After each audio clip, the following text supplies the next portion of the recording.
cool Mike. Jenny, the expert. Which is like the maintenance, yeah, but the framework that is like developed, that's the one I was using. Are we good to go? Yeah? You know, when you. All right. Let me, A couple of months ago, like, let's guys finish this conversation here and then we get started.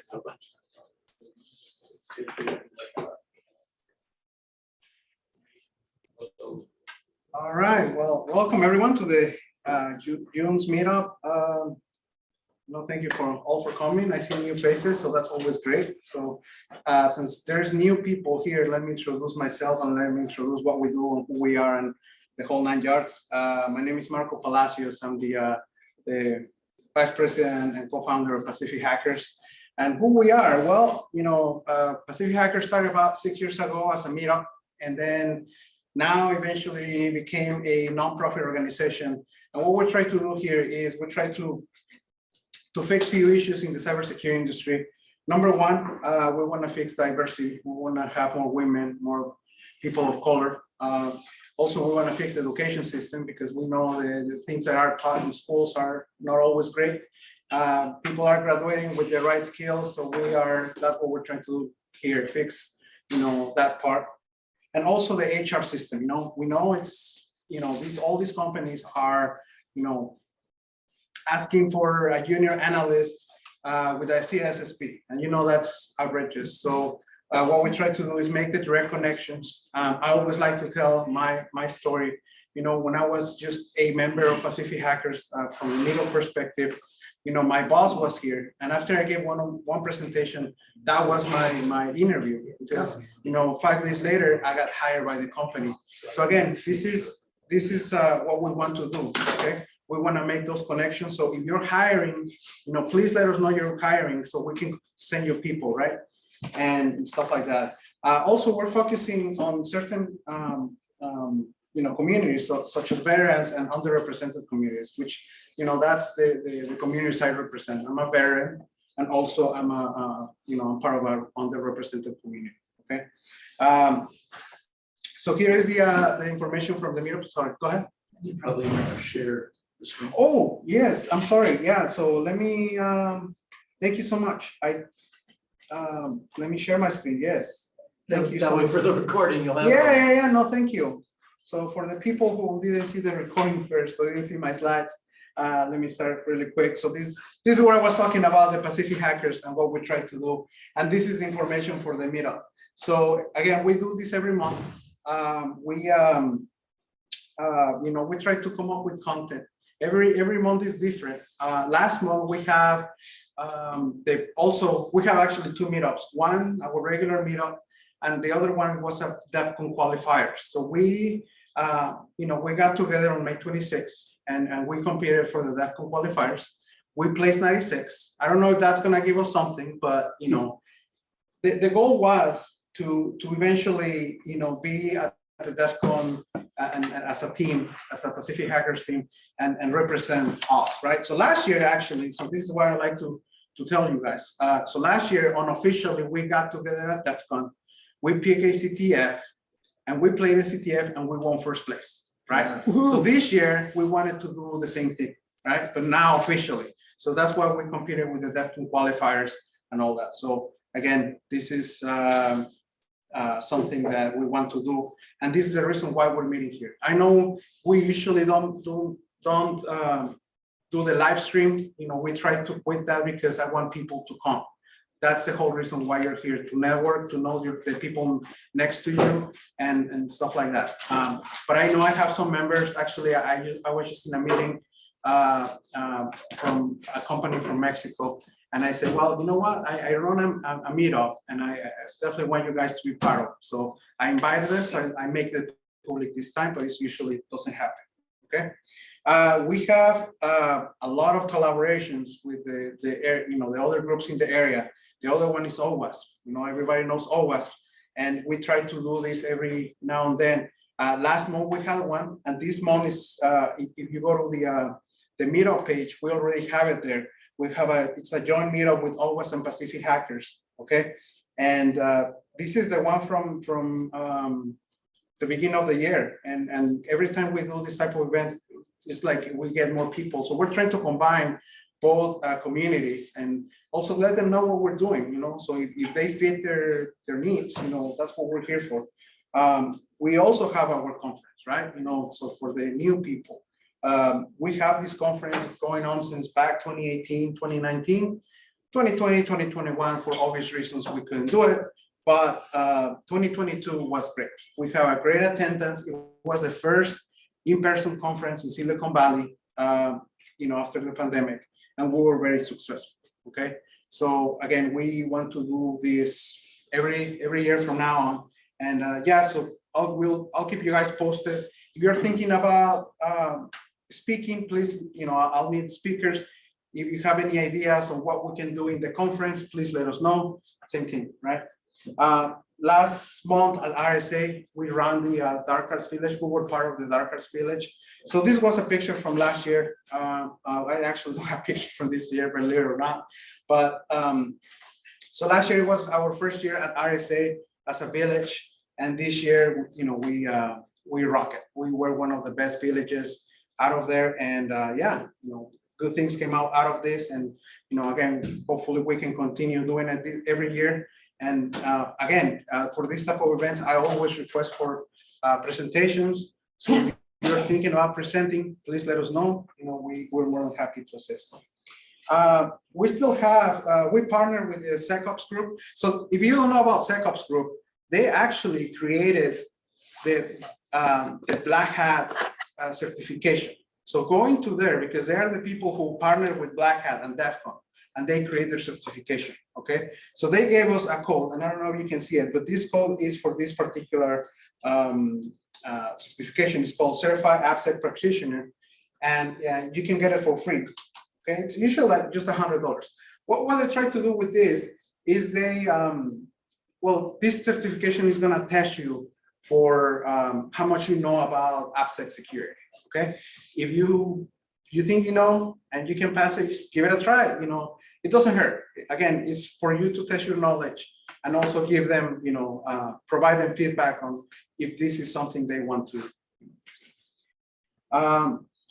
Now, actually, you want to come, Erwin, really quick. Yeah. So we have a project. So I'll tell you a little bit about this project. We were approached by a person with a local print shop. And this project, basically the guy is running home hardware in an enterprise. And so with that being said, you know, that I'll leave it to your imagination how it is. So anyways, long story short, we're gonna be helping this organization by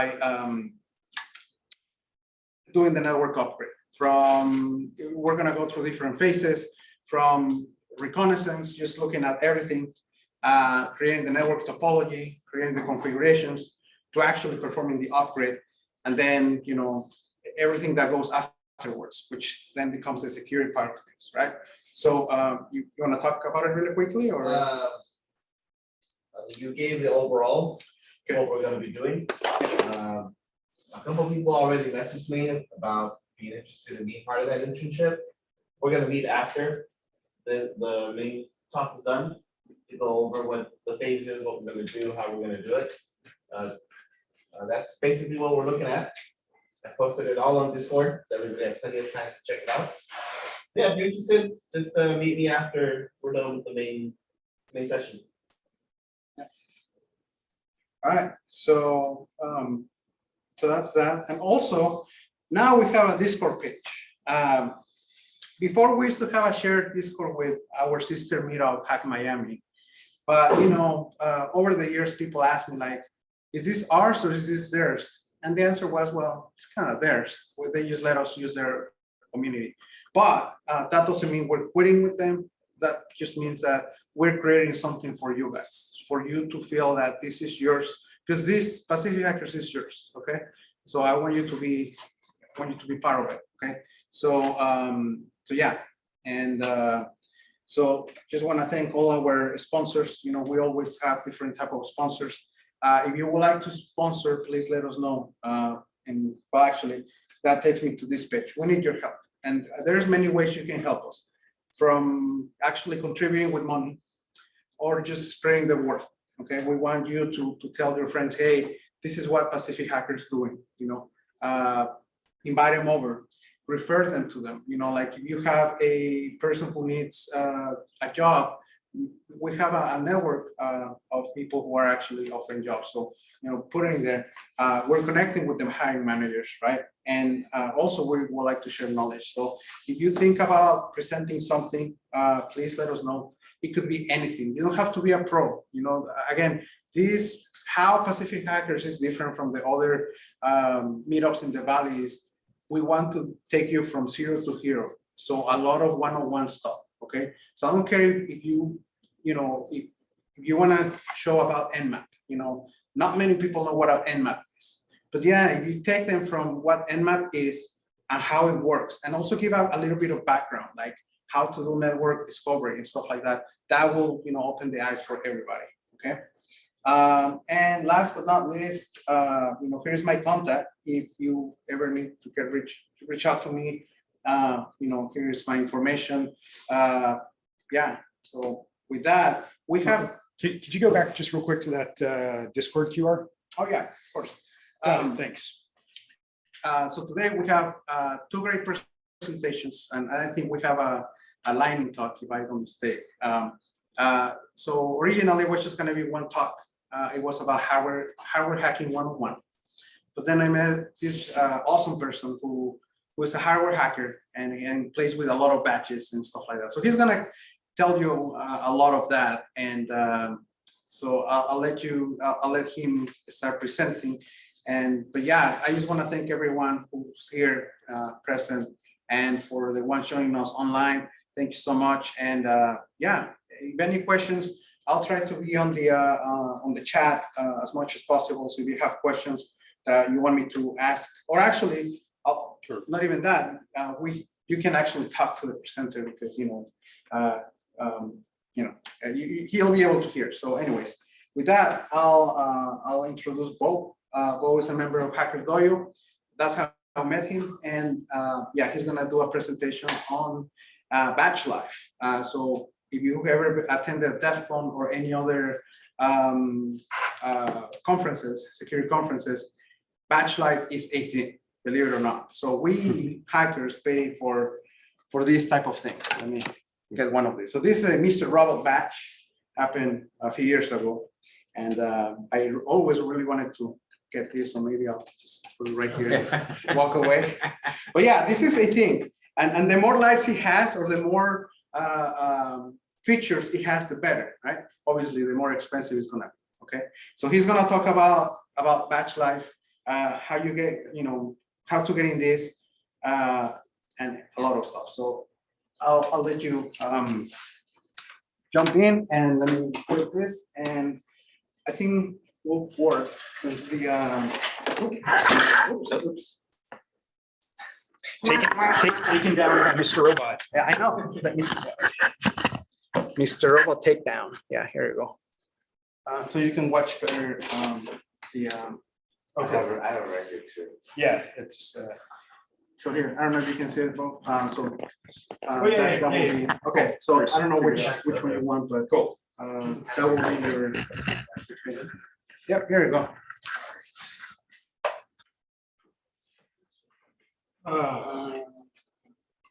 Cool. Well, thanks, Marco, and glad to be here hanging out with everybody today. Yeah, I'm a big fan of the hacker community.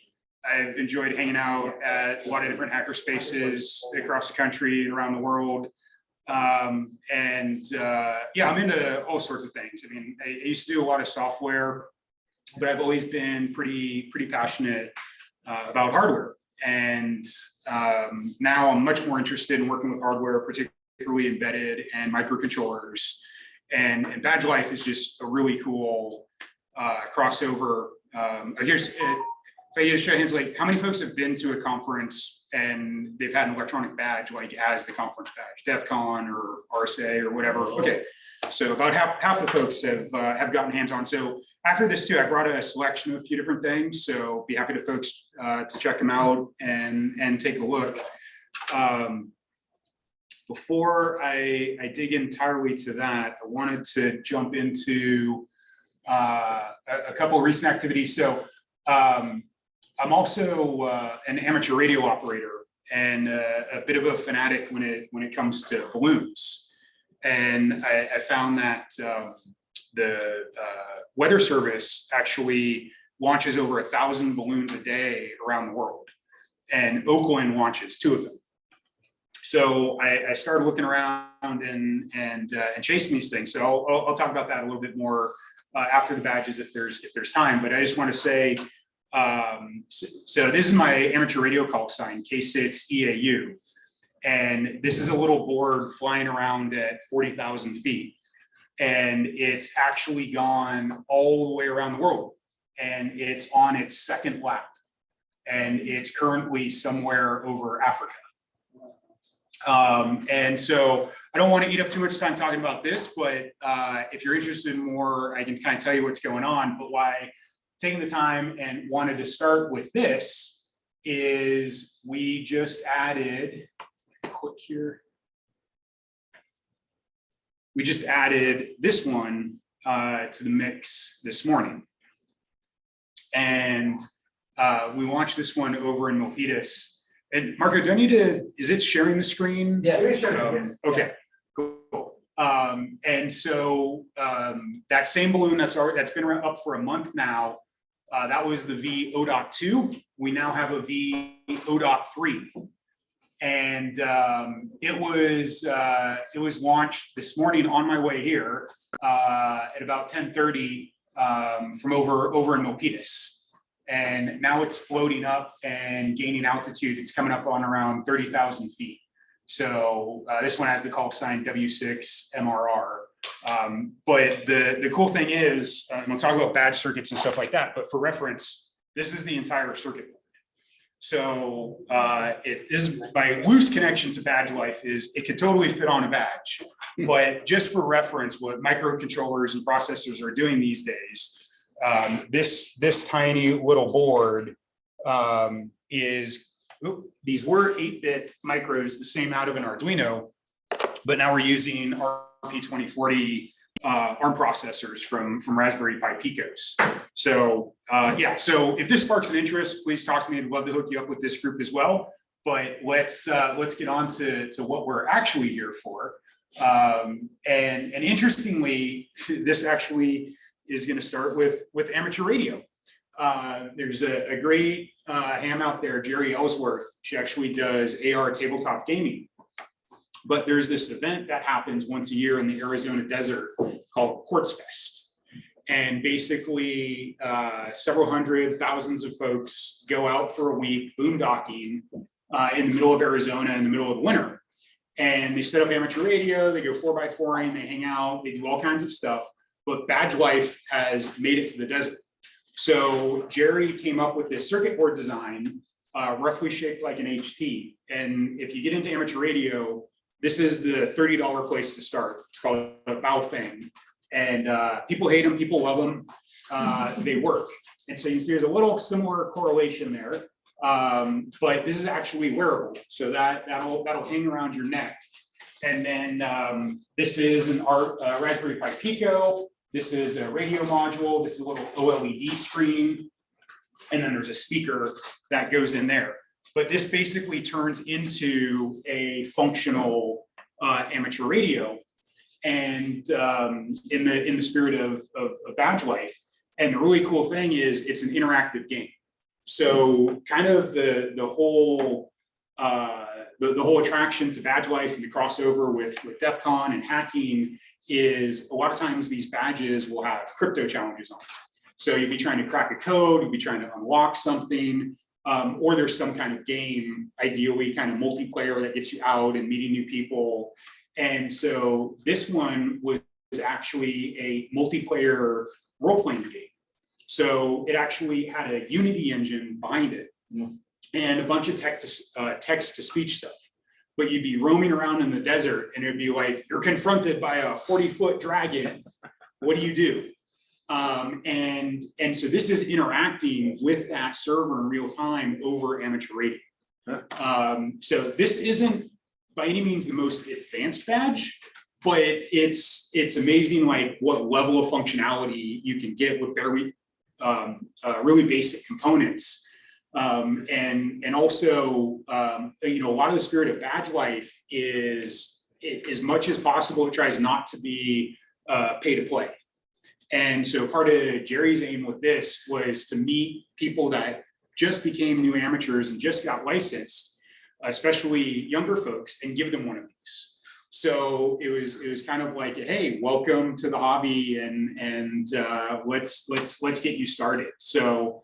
And of course, this is just the unpopulated version of the board, but you can kind of imagine once you solder on a few modules there, you're up and running. So that was a pretty big success.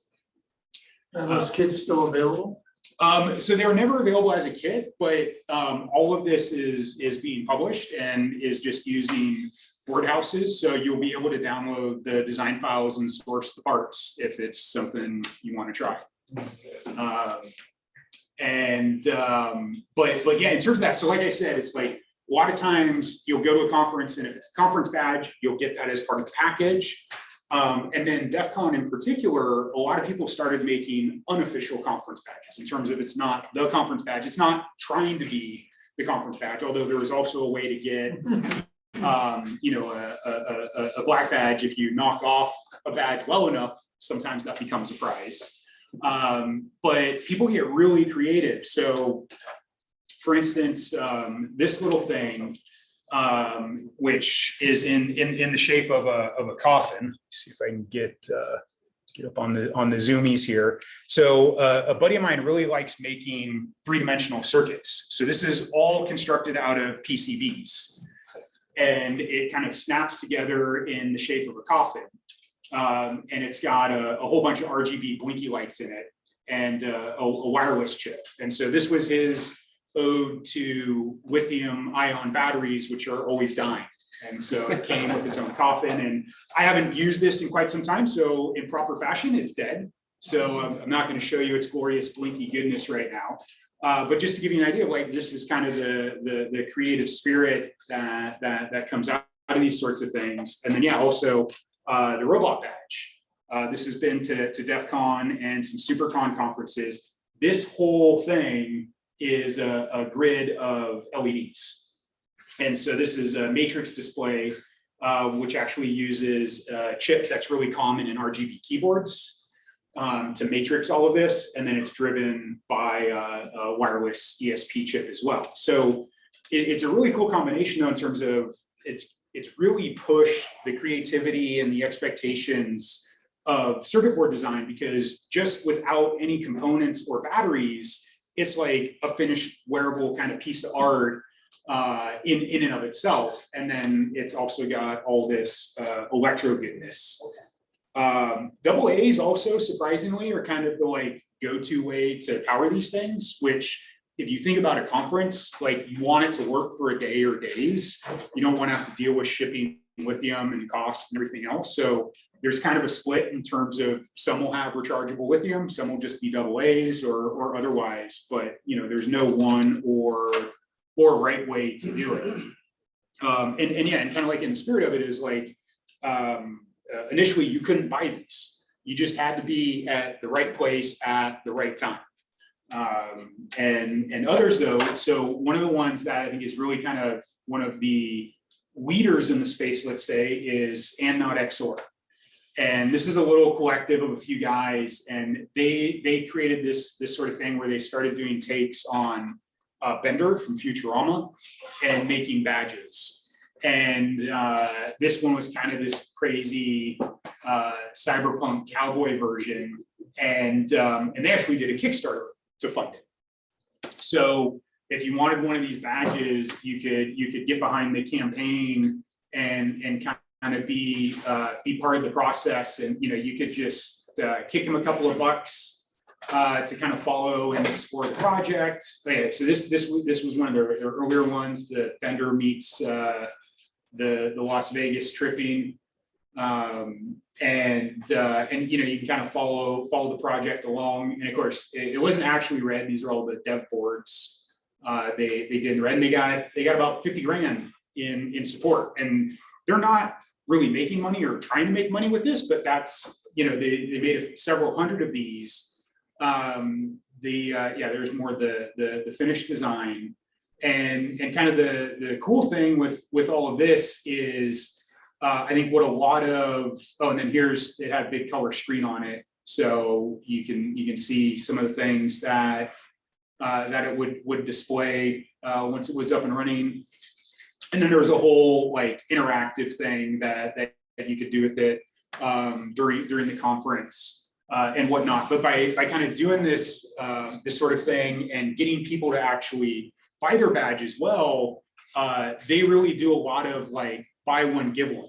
So, you know, if you're around the conference, they have a whole nother stash of these, and they get talking to somebody who's doing something really cool, and hey, here's this awesome Blinky badge. So it's just, there's a really cool kind of culture to the community that really kind of uses this to inspire and engage folks in all different sorts of ways. And then of course, if you go to Hackaday, there's a dedicated badge life tag.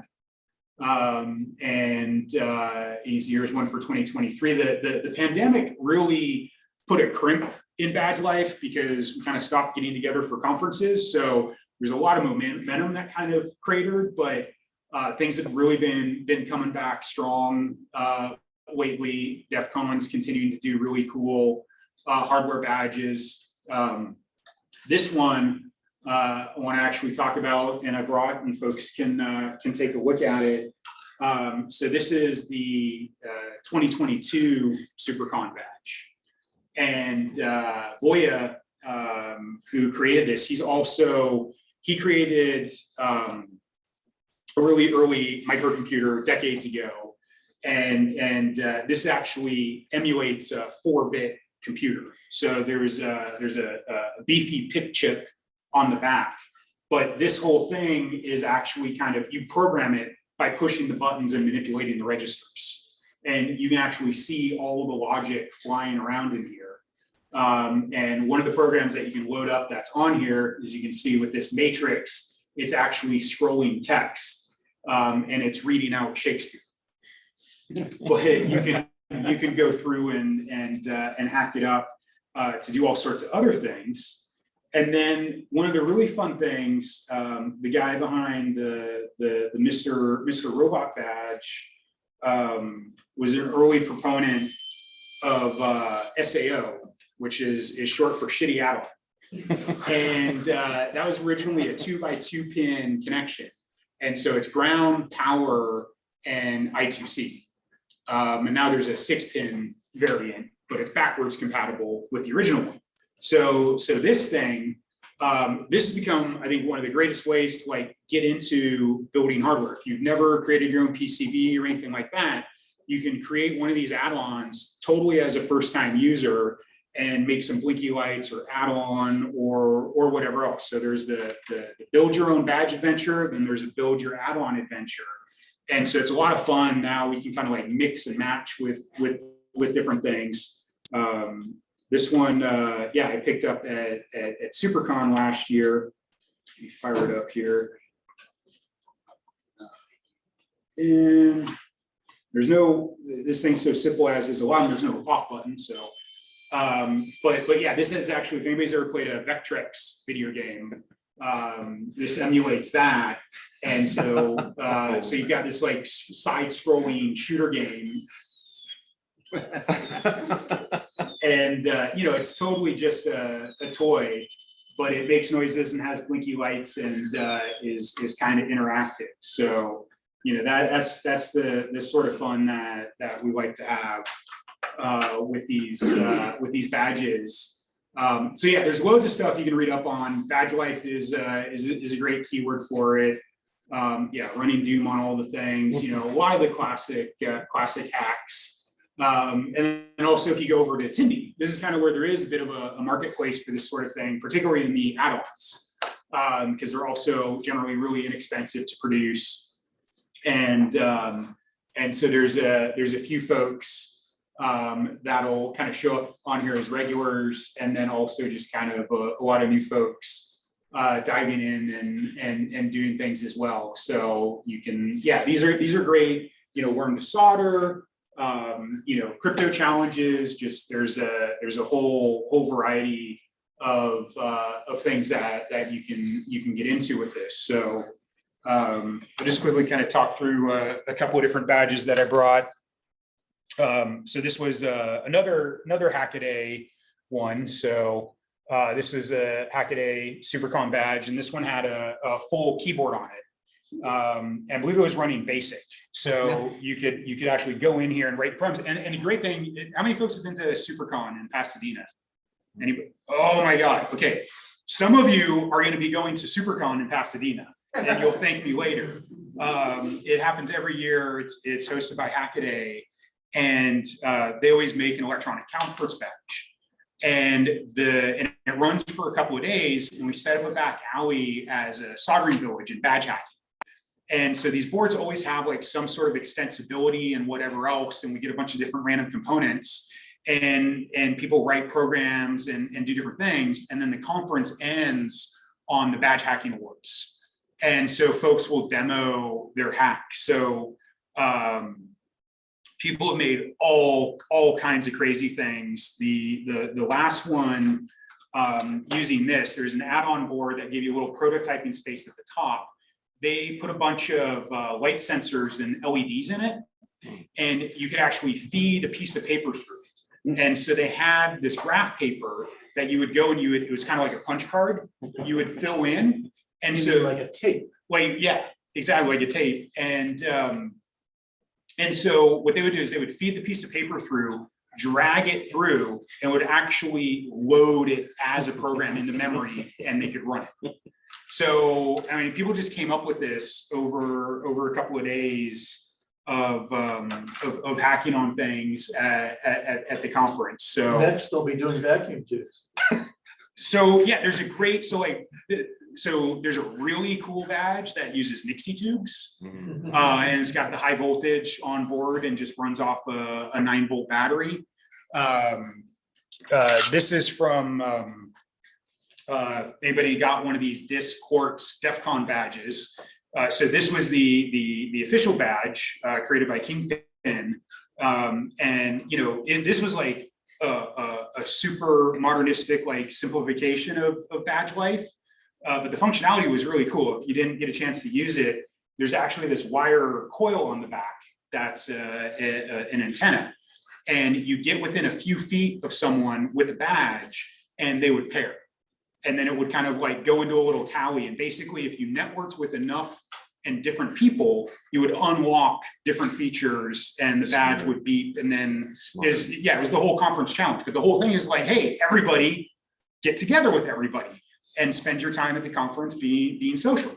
And some guy hacked it to become the badge to rule all badges. Exactly. And you could tap your badge and you would automatically get all the functions. Yep. Yeah, and so there was a challenge because like the first person to like legit solve it, I think got a conference pass or something.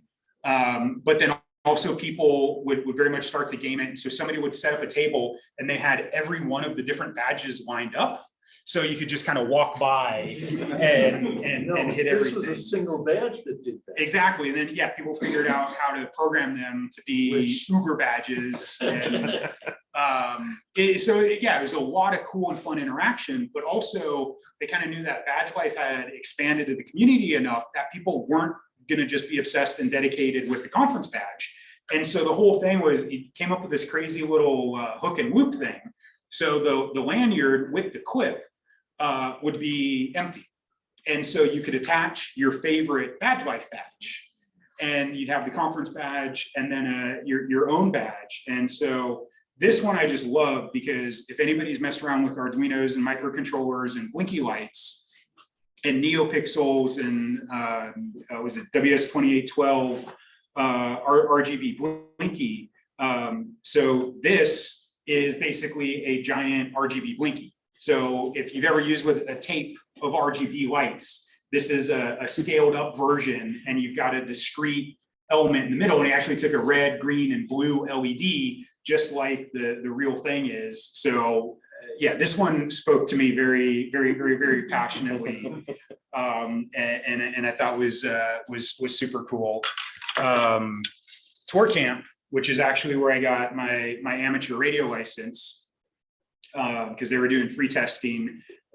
Did a cool little badge, and this was kind of like a build it up and solder it sort of thing. So we got the raw components, and then you put a few LEDs on it, and there was a micro, and it would just kind of blink. Oh, but the really cool thing was there was another group there that set up a pop-up creme brulee camp. And so they had a little sous vide setup. They made creme brulee for hundreds of us.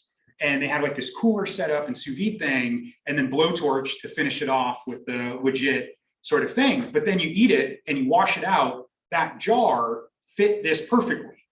And so you put this on the jar and screw it on, and it's firefly animation. So it just kind of blinks and flickers and all of that. So that was a lot of fun. And then this is a bit tangential to Badge Life, but the SMD soldering challenge. So this like quarter size circuit board, you get one of these blank, and then it's got a AT tiny chip, a capacitor, and then LEDs with a resistor. And it starts at 1206, and it goes down to smaller than I can read. And so the idea is it's a challenge. So we did these in like heats, where there'd be like a dozen or so of us, and it's like, how fast can you solder this thing together and get it all working? Bunny Wong was there, and I don't remember if this was his idea or not, but you got the unpopulated circuit board and a 6-pack of beer. And it didn't count as finished until the beer was finished. So now you've got this whole stratagem of like, okay, do I go with the tiniest one with the first beer, or anyways, people get creative. So that was a lot of fun. And then this is another example of a board. So this one actually doesn't have a circuit. It's just a couple of batteries and nothing but SAO add-on headers. And like this one, Obey doesn't even have any circuits. It's just like, hey, I'm a thing, add me on. But then you can add more blinkies and different whatnots. So you kind of have a badge of add-ons as a badge. Keep all those things away from your kids. Yeah. Don't have kids. There you go. That's the way to do it as well. And then this was one that was in development, designed to be a VT1000 emulator. Oh, wow. So you have an LCD screen here, and you've actually got a full membrane keypad. But it's like, this is the stuff that's like within reach of doing relatively small scale without ridiculous cost. And then some folks, really kind of level it up. So I think this was kind of one of the DEF CON 27 badges, which they created a box and some cool graphics and all of that. But this one was the bomb. And so it's kind of shaped like a bomb. But it's pretty wild. So flip it on here. And so it's got a little boot screen and graphics, and of course, all these different things. And, some of these are more functional than others in terms of wearability, but I did walk around DEF CON for a couple of days with this thing. And it kept going. So there's these like joystick buttons on here. And oh yeah, so it says, I'm at Ensign level 1. And figure out how to get out of this. Well, there's a wireless chip on here. So this has all kinds of features you can play. There's like a Minesweep like game. You can like play hunt and seek and yeah, there's a lot of different fun stuff that you can do with it. Yeah. What else? And then kind of going a little tangential. Oh, here we go. So yeah, so this actually has like a whole menu, and these are like all different apps that are on here. And yeah, you can go through. So Oh, wow. so this is actually a Bluetooth detector. So the Geiger meter is actually, so surprisingly, it seems like we seem very radioactive in this room, although that might just be me because I have another experiment here. So yeah, there's all kinds of fun stuff. And then this is kind of a bit of a different take, but this is another kit. And this one is actually a cyborg ring. So you got these little PCBs that actually are finger size, and then you tombstone assemble all the LED components onto it, and it makes a ring that'll blink. So that's going down a whole other level. And then yeah, and then this one I want to show. This is my latest experimentation. It's still working. So this was not a badge until I got here, and during Marco's talk, oh, hey, I can debut a brand new badge, and there it is. You just put a string on it. So this, thank you all, brought to you by your taxpayer dollars. This is what actually gets launched twice a day from Oakland. And it's the guts inside a radiosonde weather balloon sensor. And they just use 2 AA lithium batteries. It's an STM32 chip. So they lock the EEPROM so you can't dump it. But if you clear the erase bit, you can reflash it. And they're even nice enough to give you a 2x5 breakout header. So I reflashed this with some firmware that was developed by the amateur radio community. And it's got a GPS chip and some sensors on it. And yeah, so every time, every 3 seconds, when you see it go red, it's transmitting. So it's transmitting here on my radio. And actually in the other room, I have an SDR running that's picking it up and decoding it. And it's sending out my GPS location and the room temperature and some other random bits. So yeah, kind of sort of inspired takeoff of where I started with the Quartz Fang badge. There's no one way to do this. So yeah, I can kind of go on and on talking about all of this, but we've got another presentation. So I'm going to kind of wrap up the formal bit of things and just say, I hope you've seen enough to kind of be inspired and explore this and think about creating your own. It's the sort of thing where, you know, in a relatively short amount of time, you can learn how to use KiCad or any number of online packages to design your own PCB circuit and create a badge. And so I hope like Pacific Hackers like totally start making some badges. And it's also, I think a lot of fun is I think it really appeals to the reverse engineering side of things, because a lot of these badges are built as kind of black box challenges. And so figuring out the hardware, figuring out the firmware, and yeah, you want to talk about RSA this year? Well, yeah, actually, so we were, you know, taking these as donations, but something happened and we wanted to run into this. So instead of, you know, they work, they're just not as pretty as they usually do. So I'm just gonna give them away today. So we're talking about batch life, and I mean, they're not look as pretty, but here's the thing: you can always take out, scrape that so it doesn't have the RSA thing, and you can put your own. You can sublimate. You can do that. So let's see, I have one. I know some people. Did they make an RS and an A version? Or No. they're all, No, they're all the same. so, Yeah. okay. Let's see, we'll have three. That one's at start. Yeah. And then, cause then you gotta like collect them all, you know? Yeah, so I'll tell you what was the thing behind the RSA badge. The RSA badge, let me put this here.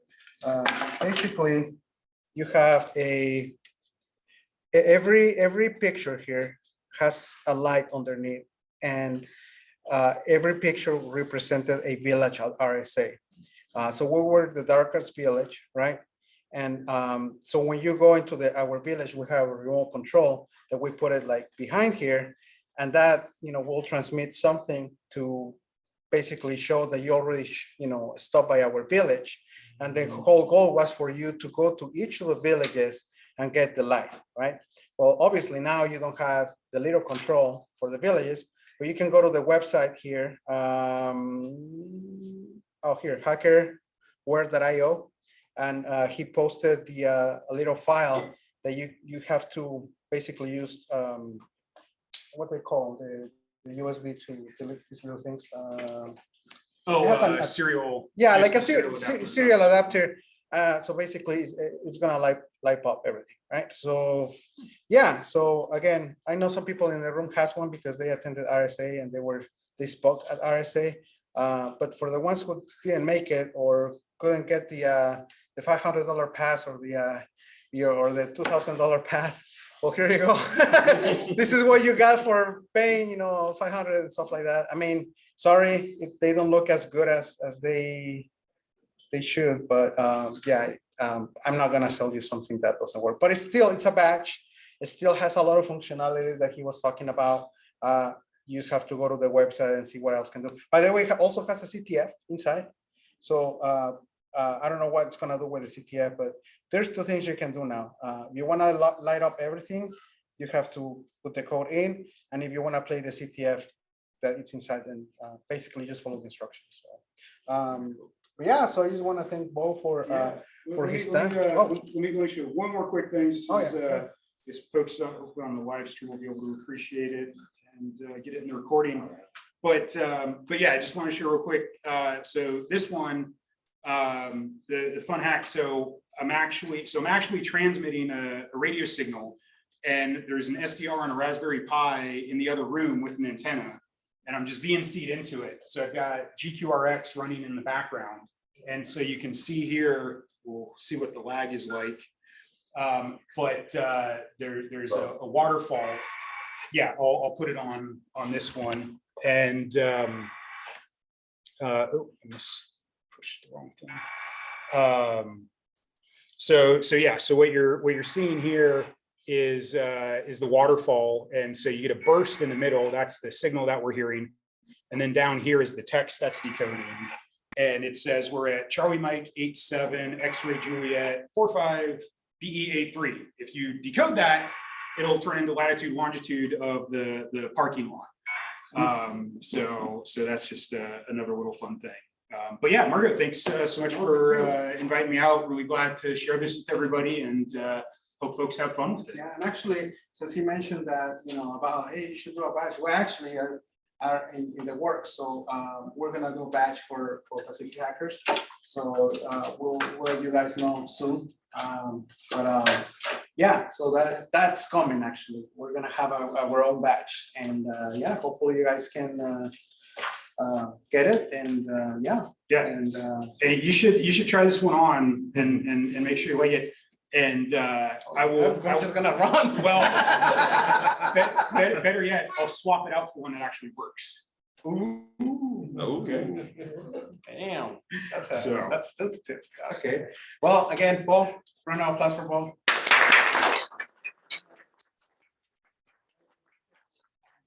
We're gonna have a lightning talk, and then we're gonna have the other main talk that we have, which is hardware hacking 101. So yeah, you want to go now? Okay. So let's invite the next presenter, and then we'll have a little break, and then we'll go to the next talk. So we usually have the lightning talks at the beginning, but since Bo had to do something, he tried to get him first. So yeah. wanna come. Thank you, Lloyd. Yeah, please, you know, so they can see the camera, so do you need to use the things or no? No. No, okay, It's just all right, me. all right, this is you, all right, well, thank you, and, yeah, go ahead and introduce yourself and. Okay, hi. My name is Kim Kawaguchi, and I'm sorry, I don't have any fabulous blinky lights or anything to show you. And I don't even have anything, no PowerPoints yet. You just have me talking for a few minutes.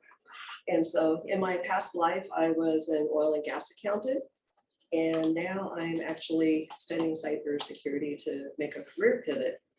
And so I love learning about new technologies, and I feel like I've finally found my people. So I'm really happy to be here. And so one of the things I was wondering about is do we have any introverts here? So yay, yeah. And so we are a pretty unique bunch. And my understanding is that introverts are actually pretty well represented within the techie community. And so I have to go and say there was one time I was happily introverting, meaning that I was kind of just lost in my own thoughts, as I do.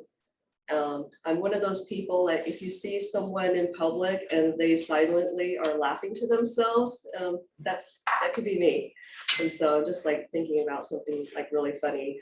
But on the outside, a lot of people are being like, what's wrong with that shit? And so I actually had one person say you have to watch out for those introverts because you never really know what they're thinking. And so I like to maintain some sense of mystery. And that led me to think, what if someone could get into your thoughts? It would take away the mystery of our introversion. And so there is actually some technology out there that can assess, access, and affect the human brain. And so I came across this article. So it's from 1998, and it was printed by the U.S. Army War College Quarterly. It's called Parameters. And the title of the article is called "The Mind Has No Firewalls." And it was written by Timothy L. Thomas. And to start out with, he talked about how the human body consists of data processes. And so electrochemical activity of the brain and the heart and the peripheral nervous system. And it's also sending signals from the cortex to other parts of your body. And then you also have tiny hairs in your ear to process auditory signals, and the retina and the cornea for visual activity. And so we're going and thinking about information warfare on the signals that are occurring within the human body. And there's actually some weaponry that can go and interfere with this bodily signaling. And so my thinking, since this is a hacking community, I was just how would you attack your adversaries? And so or how would attackers attack us so that we introverts no longer have our mystery? And so I was thinking about a thought experiment, how might this play out? And I was also thinking okay, so if we use the cyber kill chain as a model, how might this play out as a thought experiment? And so, and I'm referring to the cyber kill chain by Lockheed Martin, and it consists of reconnaissance, weaponization, delivery, exploitation, installation, command and control, and then taking your actions on your objectives. And so using the tools and techniques and protocols of attackers, living off of the land, what existing infrastructure is out there to where we could make this attack happen. And so my full talk will be later this summer. This is a really creative and thoughtful bunch, and if you want to go and be a participant in it, and so I would love to go and hear your thoughts on how this attack might play out. And you can reach me at Kitba at cryptolab.net. That's Kitba as in Kim in the Bay Area, not very original, at cryptolab.net. So thank you for your attention.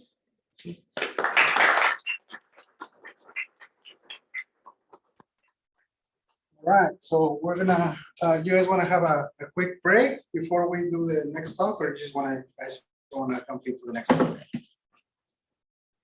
5? Okay, we'll take 5, okay? All right, let me, we're gonna swap screens here, so the next presenter can. Well, in the meantime, please introduce themselves, the person next to you, and, here, you want a badge? Sure, Here, you want a badge? I'll probably wear it. Who else wants a badge? You want a badge? We can start pairing up. Can you pass it on to? Oh, sure. We have one more. First taker, one more. One more. There you go. That's it. Thank you. Not a problem. All right. I mean, well, Supercon has been doing badges. And definitely, it's been doing it for over a decade. So now I have another project. I think people have already done stuff, so you just have to get it out. Yeah, because years ago they were doing, every other year they do electric. So-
hangs, this hangs out. It's all attached to a balloon.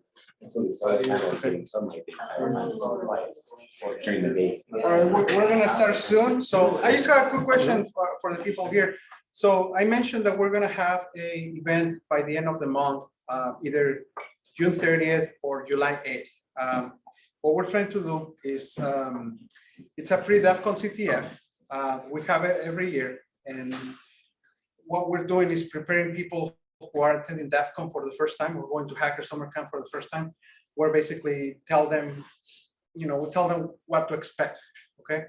And last year we did that, and aside of that, we did a DEFCON, a CTF, and the winner of that got a DEFCON pass. So we gave them a DEFCON pass. So we're trying to do it this time again, but I need your help with deciding which is the best time. If we do it on June 30th, which is a Friday, we're gonna do it from 12 to 5. We're gonna have pizzas like in the afternoon, but then after the event, we're gonna have a barbecue right outside here, okay? And that's on a Friday. Now, keep in mind that 4th of July is on Tuesday, or maybe it's gonna be a 3-day or 4-day weekend, okay? So what I'm trying to do is push people to like leave your office at noon, so you can come to my event, and then, start your 3-day, 4-day weekend early. That's option number 1. Option number 2 is expand it, still have a month to like advertise it and do it on July 8th, which is gonna be a Saturday. But then if that happens, we're gonna have other events with Hacker Dojo.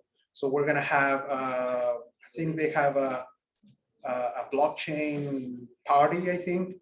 So just keep in mind that it's gonna be a full day event versus on a Friday, it's gonna be us. On June 30th, it's gonna be us, the barbecue, and then the lightning talks. And I think also they have the dark night, which is, if you're working on a project and you wanna have that, the lights all light up and dark and everything, well, that's pretty good. It's basically for you to work on. We're gonna have a DJ and all that. That's June 30th. And July 8th, it's gonna be on a Saturday again, but it's gonna be a whole day event. So who goes for a June 30th event? That's the Friday. That's a Friday. Who wants to do it on a Friday? No, it's not a Friday? Jeez. Okay. How about this? I'll let you think about it, okay? Don't give me an answer yet. Before he finishes his talk, I'm gonna come back. I'm gonna say, did we decide on a Friday or did we decide or a Saturday?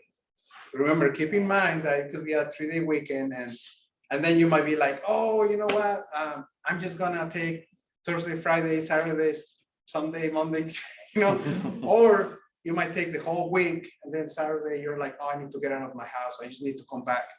I want to have fun with my Pacific Hackers. Okay, so think about it. Don't give me an answer yet. I know it's one of those hard decisions. Like when should I have a party, on a Friday or a Saturday? When I might be busier. So, well, anyways. So with that, I'm gonna introduce the next speaker. So he's. I'll let him introduce himself. But I'm just gonna say that Javier has come, started coming to our meetups.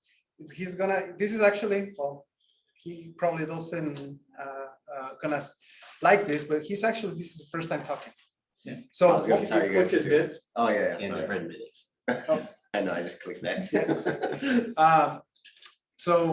we're giving, this is the reason why we're doing this, because we're giving the space to people who, if they have a project, if they have something, especially in security, they can come and talk about it.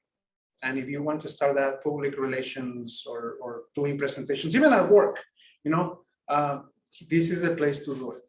And this will take you to bigger conferences. Like I said before, people that has come through Pacific Hackers, now they are celebrities in the cybersecurity industry. And I could name some names, but they will probably not appreciate it. Now they don't look at us, they probably look down on us. But anyways, it's another story. But anyways, long story short, those people came through here and now they're up there. Whether they want to accept it or not, but we gave them the space and we're giving the space to everybody, okay? So again, first time here, I appreciate having the courage to do it. So Javier, it's all yours. Here's your audience. Thank you, Marco. Nice to meet you guys. My name is Javier Hernandez Requena. I was not gonna shy away from saying this is my first time because I had a feeling you guys would be able to tell. But yeah, a little bit about myself, I guess. I got into the tech industry 2014 as a production associate with Tesla, and I was just building Model S's, and then I got the chance to actually move up to a prototype Model X work. But that's kind of where I started getting my hands-on experience with hardware, I guess you could say. And then from there, I was going to college, played soccer a little bit. And then I didn't really want to get into crazy debt, so I kind of dropped out, somewhat dropped out. Still take classes here and there, but from there I worked as an electrician for a little bit, and then I got an opportunity with Amazon as a technician. And I've kind of been doing that. I got an opportunity through the Lawrence Livermore National Lab to work with some National Ignition Facility stuff. And then from there, it led to a job with my first startup here, CellGrow. So I was building the robotic boats at that company. And yeah, that kind of got me moved to the Bay Area. And once I was here, I was there for a while. I was mostly on the hardware side, nothing about software, but I've always been interested in software since, the LimeWire days. You get to like download a bunch of stuff, and I was always just like, dang, I wonder how that works, And so I've always been interested in that. And I moved to the city, and then I got into a car crash in 2019. That kind of took me out for a little bit. And in that time, I was like, I need to figure something out that I can do if I can't work with my hands or my feet or whatever. Not that I'm working with my feet, but moving around. And then I actually got introduced to Sam Bone through one of my friends, and I found the hacking community at City College in SF, and man, it was such a blessing at the time because I kind of didn't have any idea what I wanted to be doing with my time at the time. And I don't know, discovering the hacking community is really cool because, to your point, the people were not all up in your face, but then it's like everyone's excited about technology, and then there's like you meet people like Bo that are super cool, and like degrees don't matter, and I just love the community. It's super cool. So anyway, with that being said, I kind of got into web app pen testing. I conducted a couple assessments through City College and some internships, and I loved it. And just there's so much about this field that like you're gonna learn forever, and it really does become a form of life, because if you don't do it, you could get hacked. So after that, I was doing some web app stuff. I decided I don't want to be a script kiddie. I want to learn some software. So I started kind of getting into programming a couple of years ago, and then it just went full circle. Right now I work at this company called Tonal. So I do the reliability analysis and testing for them. And it just kind of went around, and I kind of decided why not merge the skills that I have and start with this. And a couple friends here convinced me to do this talk, this nerve-wracking talk. So we'll do it. A quick little typo that I wanted to clarify. It's not comprehensive, especially after hearing Bo's comprehensive talk on the badges. This is not comprehensive. This is an introductory, all right? But anyway, let's get started. Unleashing the potential of hardware, a comprehensive guide to introductory guide to hardware hacking. Today's day and age, as you guys can see, everything is merging. To your point, I don't doubt that in the next 5-10 years, there's going to be implants in people's brains, and new Apple Vision Pro, you're just going to chip it in or something, dude. We don't know what's going to happen, right? So hardware hacking is definitely something that I think, in the hacking industry and the hacking community, because a lot of stuff did start from the, the black hat hackers, and they're usually remote.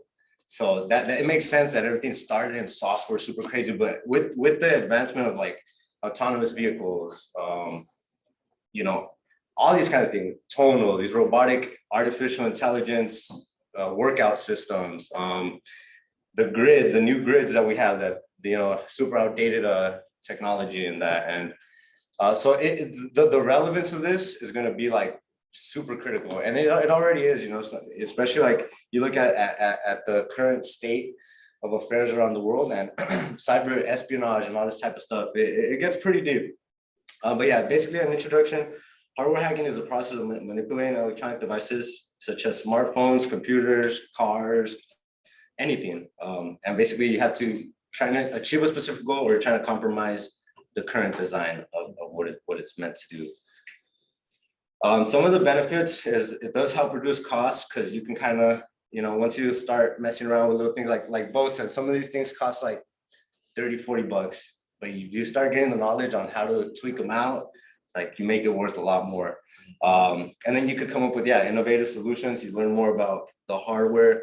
You kind of understand what does what. You know, I used to look at these little boards and I'd see them, and as a little kid, it's like, it looks like a little city, right? Like, you know, you see like a little New York in there or something. But then you start seeing what everything does and why it's designed that way, and why everything is placed where it is. And like, I'll take one of mine, for example, but you know, you always kind of see these chips on the back, and it's crazy because I just always look at them and it's like, you know, you just look at the size of these things and you can't imagine the kind of processes and computations that are going on every second, you know, billions of them. And so it's just crazy to see how far we've advanced in the last few years.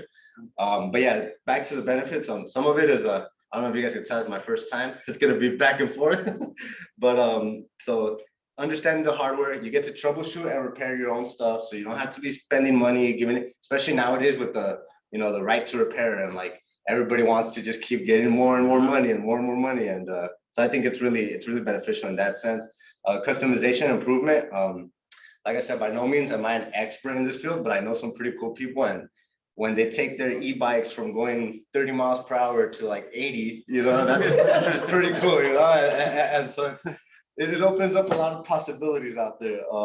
Another one is security enhancement, going back to like the cyber espionage and all this cyber warfare stuff. I wouldn't doubt like in the next 10 years, we're gonna find a bunch of vacuums that are connected to our Wi-Fi, and you know, it's like, what do you need all that data for? And so security enhancements, one of those things that once you start looking into stuff, you're like, what the heck is this chip doing here? Like, education innovation is actually another cool one, especially with kids, because like I have younger brothers and sisters, and when I was trying to teach them hacking a few years ago, and I started in the web app stuff, you know, kids lose interest real quick. They like Legos, they want to play around, and I found out that like you could get something like, you know, a little starter kit, and they have little ones for kids too. There's other ones like SparkFun and all kinds of electronics. But you know, you give them some simple little things. They got books, and they love to play with these things. These little Arduino breadboards, and you know, you have your little chips and stuff. And I've just noticed that kids love to play with these things. They love to play with robots. They love to play with Legos. They love, and it's good for them to have a hands-on, almost like little puzzles, you know. Another good one is e-waste reduction.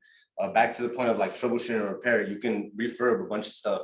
You know, just because it's like not working doesn't mean it's completely useless. Doesn't mean it's broken. You can look into it. Sometimes it's just, you know, a cap got blown or something, and you just got to fix little things. And so that's really cool, because I think that's also going to be a big issue if we don't figure out how to, you know, reuse these things. We can't just be throwing everything into the ocean. And then fun and satisfaction, like, you know, I think Bo's point, like some people just like this stuff, and then you start diving into it and you realize that there's a whole world out there.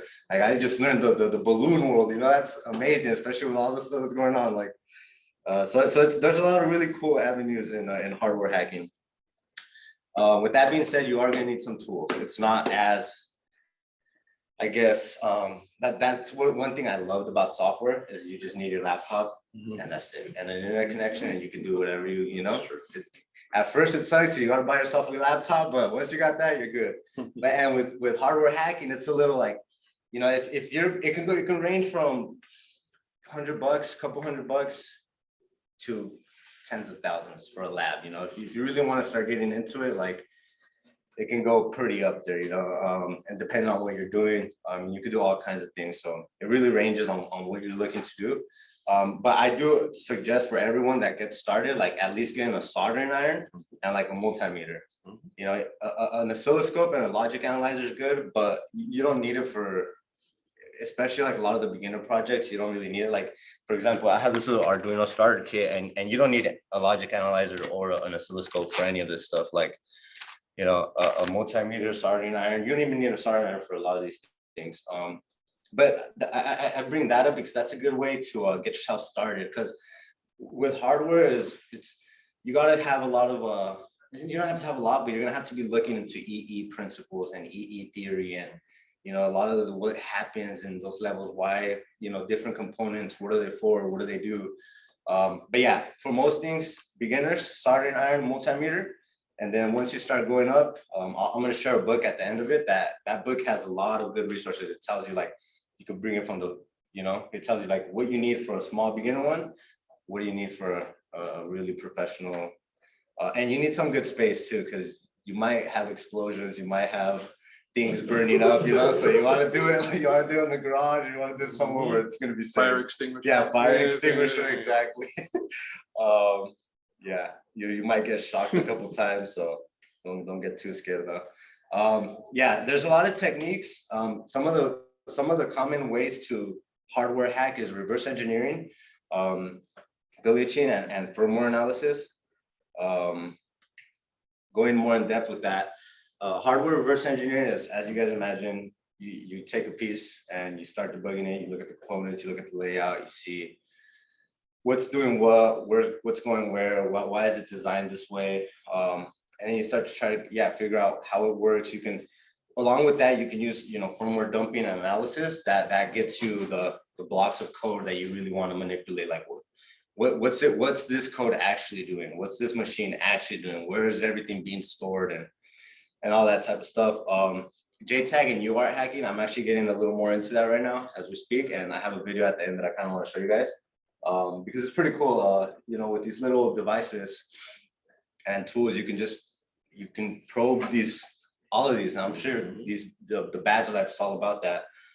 But you probe these things and you'd be surprised with the kinds of things you can do once you start like really accessing all the low level code and you know, messing around with that stuff.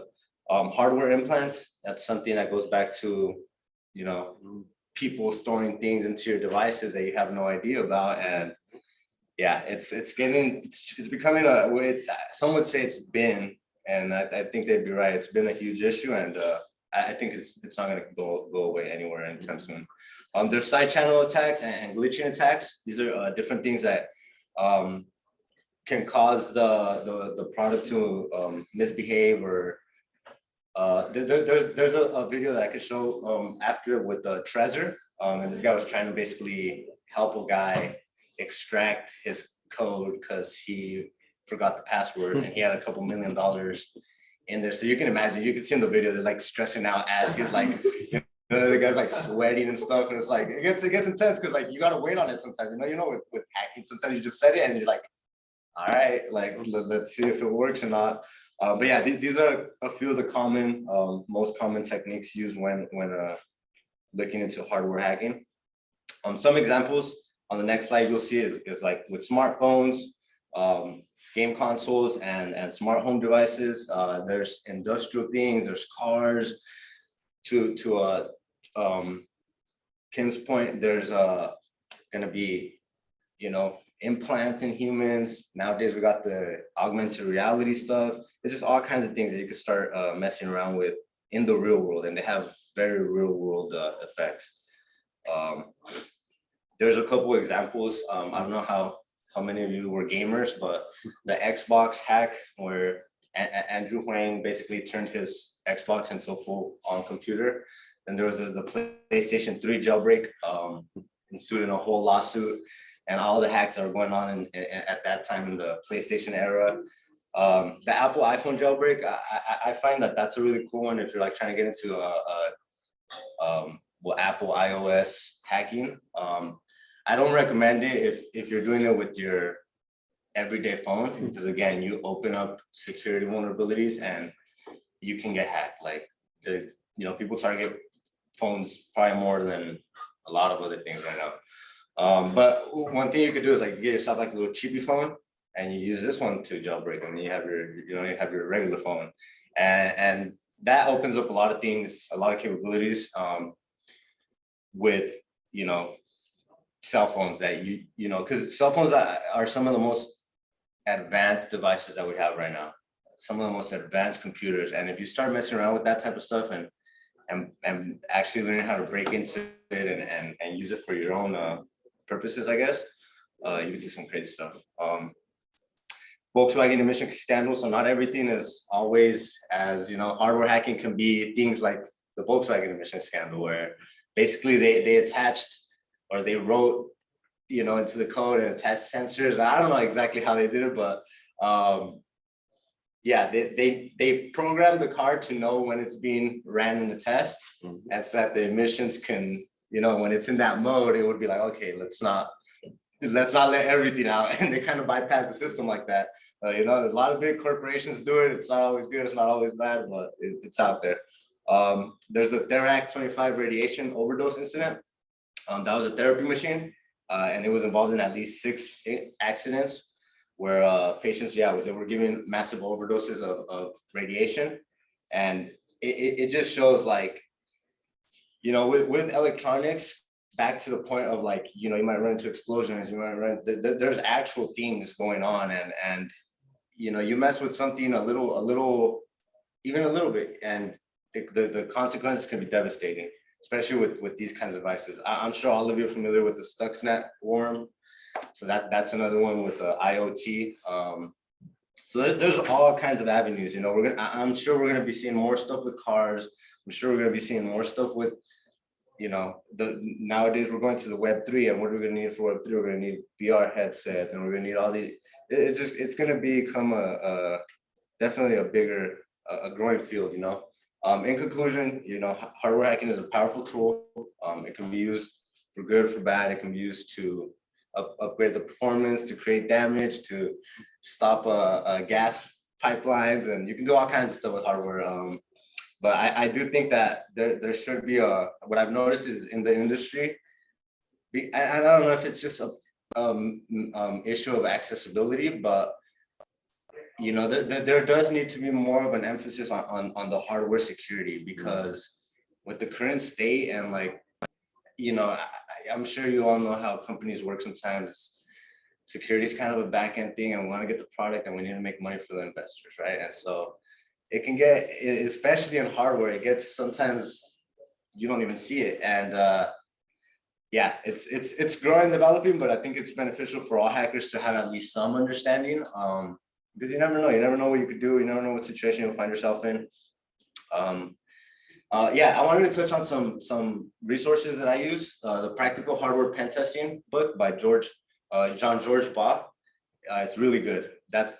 Gives you like a complete breakdown. There's some outdated stuff in it, but for the most part, it's really good. Another cool channel that I like to watch is Flashback Team on YouTube. They actually have done a lot of good little IoT and embedded hacking tutorials and challenges, and they've won a lot of CTF, so they have a lot of knowledge on stuff. And I actually want to show you guys a video from them. Hackaday.com. Bo kind of took you guys to the site earlier, but there's a whole bunch of stuff on that. I'm gonna check out all the bad stuff soon. And then the EEV blog on YouTube, because to my point, you're gonna have to learn about EE. You're gonna have to learn about electronics. You're gonna have to learn about what these radio signals are doing. What you're gonna have to learn a decent amount of these components, but don't let it intimidate you. There's so many resources out there, and it's nowadays with YouTube, man, doing anything. Yeah, before I do that, let me show you guys a video real quick. This is basically so this is the Flashback Team. This is a hacker's guide to UART root shells. So, oh yeah. Can you share the, are you only sharing the, Screen and not audio. Oh, sorry. not the, Stop share. Yeah, go ahead and share that as well, because Oh, I wasn't sharing that. it was showing the presentation, but not the, Sorry, it's my first time, man. all right, no worries. I'm just kidding. I used that joke too much, huh? And click on share audio, Okay, let's see. or not join audio, share audio. Where is it? So click on making to share. Then you have to stop sharing and then add it. Yeah. Yeah, share screen again.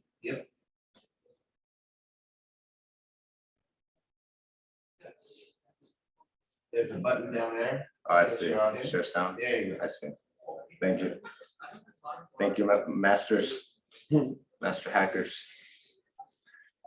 Yeah, basically this, let me know if you guys hear it on the live stream. This is basically a 17-minute video. I won't show you guys all of it, but these guys do a really good good job on showing, you know, what is UART, what's a way to hack and break into these things and what you can do. As you can see, you have your MCBs right there. Skip over here. Is the sound not playing or? You just want to hear it right here. Does it chat? Well, anyway, you can see right here, for example, they're dumping right here, analyzing some of the firmware, analyzing the registers, seeing what's going on. And then this is right here where you start identifying the UART. So give you kind of a breakdown on what is UART, what does it do? How do you kind of identify it in a board? And usually like this is kind of the most common layout. You usually find it with little squares. It depends on the board, but usually you'll have four pins. As you can see right there, different examples.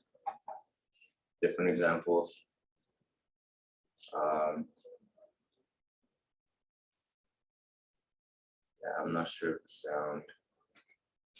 Okay, I'm gonna stop the show one more time and then I'm gonna try the sound again. I think I know what's going on.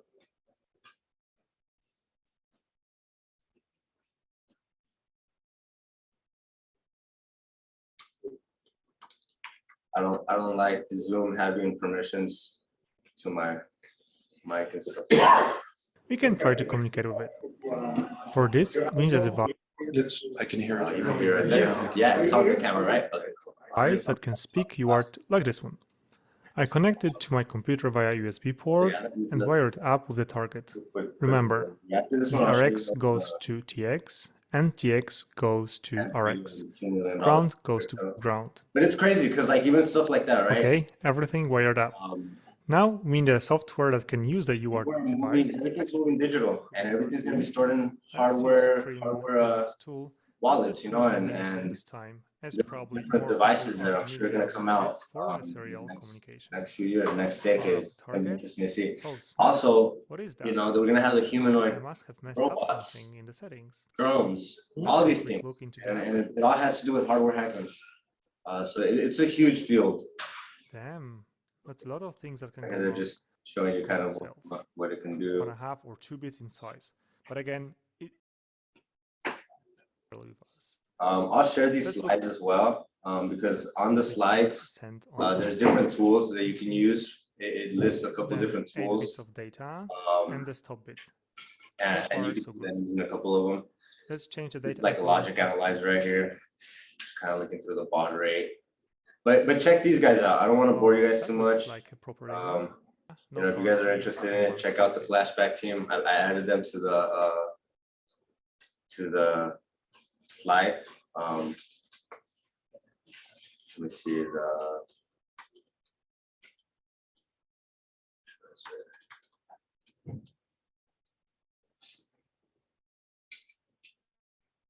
This guy right here.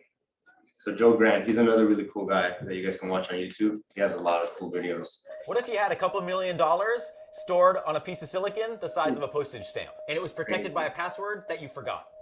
chips like this are in all sorts of different types of hardware wallets out there that are supposed to be used to protect your recovery seeds and your And so private here you can see, information right, the value in the of world hardware cryptocurrency. hack. Like these things A are lot of people forget their supposed to be passwords. If you forget your unhackable. password, if you can't Your- access your the Bitcoin safe. information on the chip, I mean, but this you're guy. out of luck, you're out of money. That's the problem we're dealing with today. Some guys contacted me out of the blue. They have a Trezor hardware wallet and they have a couple $1 million stored on a device like this, and they want me So to you see see if how I can hack sovereign the wallet, something is. defeat the security, and get access to the information so they That's can why I prove said that the money sovereign is iron theirs. and we'll I'm tell Joe you Graham. this is I'm a it. hardware hacker. It's like a computer laptop. engineer. It's like your laptop in Hacking your a product phone. like this is Laptop an in your amazing phone. challenge. It's like solving a puzzle, and we really only have Without one that, chance to do it it's right. really, Joe, what's happening? Sorry, I gotta take the electrical tape off my So let's fast forward a little bit to where they're sweating. from the private key is used to verify the transaction. The block And in this video, he does a really good job about explaining a lot, Check like, if it doesn't you know, work, turn walking you through the off. process, what he's Once doing. power to the Trezor is the applied, Trezor. we want to try to defeat the security This is check North at exactly Carolina. the right time to trick the chip into thinking that we have access to it, when in reality we shouldn't. To do that, we use And in this episode, he actually uses the glitching method. voltage glitch. uh, That basically of- means that we're trying to force the of, chip into misbehaving in some way that's break into beneficial the, to us. We're basically Trezor. taking advantage of the fact that electronic systems are defined to operate within specific parameters, and the vendor can only guarantee functionality within that area. My question is, what happens when we operate the device outside of that? And that's what we're doing with glitching. If we can glitch Sorry, the thanks, chip time at out just the right glitching. time, we're going to defeat the security, and then we can continue with our attack. He's trying to basically start Yeah, I mean, the, it's like the tools, Trezor except the tools are way more before powerful it's now. secure. And the stakes are. He's trying to make it glitch so that Higher, yeah. The way that we know He's that not sure what's gonna properly happen, defeated security right? is At that the this point, he chip doesn't will really know enable what's what's called a happening, debug mode. if And it a debug shows mode that, like, uses you an know, external this piece is of hardware intended- like this this to might- let a legitimate extract engineer some- normally some read firmware memory from and there do or- general or debugging of a explode microcontroller. into In there. the case of the Trezor, if we defeat It's a lot the of security it's a lot of feature, it experiments. will with enable hardware. debug mode and only let us access one particular I area of understand. memory, which is the Right. RAM. The Yeah, I recovery understand. seed in the pin, that private information that we need, is copied into RAM. We also need to modify. And so here's the moment Okay. of truth. Wow, there it He's is. like Alrighty. himself the Thank whole you. time. You can Now see that I have it, the guy that you're not allowed to touch it. The Right? Great. whole time he's Wanna smiling, touch it? but he's It's in your pissed hand. off. This It's is $2 million, it. man. Millions of You dollars. could burn it, you know, This you is could, if you burn the Trezor circuit wallet. tree, We're you're gonna, done. 2 million down We're the. gonna hack it. Let's do I it. love watching that guy's face the whole time right here. Okay. As you can When tell, was look the at him, last he's time- stressing out. That was recently, right? So Yeah. And it's funny because he knows the camera. So we know it worked then. So what I'm gonna do is I'm gonna plug it in to my computer, make sure that it actually Yeah, this stuff confirms is the firmware. So it seems to function so far. So now my I was computer. actually, yeah, I'm gonna have to pick both Okay. brain a little bit about all the Okay. circuit design. Firmware is out of date. That's good. Some This stuff is that's really interesting. 1.6. So if you 0.0. Everything is set. Sweet. Now we can go and crack it open and start. break some stuff and add One more risk that pins, we face here is breaking something as we're opening the case. So he takes it apart, has his little lab. So that's what I mean by, you know, you can have a really nice lab. Like this guy definitely spent a few thousand at least. And he has a legit, Feel it. Part of I it. don't, I have like, yeah, basic. So let's go and multi-meter.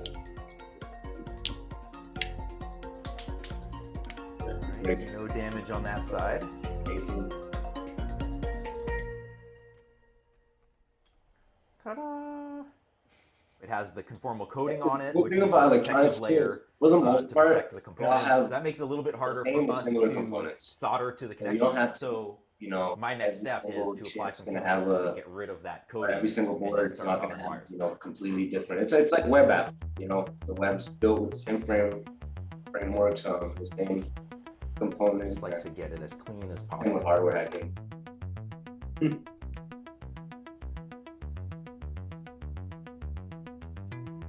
So that's the microprocessor. It's like, yeah, a mini computer that controls everything basically. Sticker is off.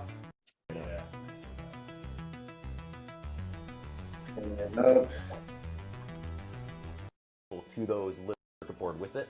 and right there you can see the External connector. So it's soldering stuff, you know. Yeah, the other guy I can imagine, he's like, you know, what do you put it on my? Alright, so those components are off. Now all I have to do is add the external connectors, that's going to let us hook it up to Retrofitting the his hardware over there. He's connected on it so that he can basically inspect it.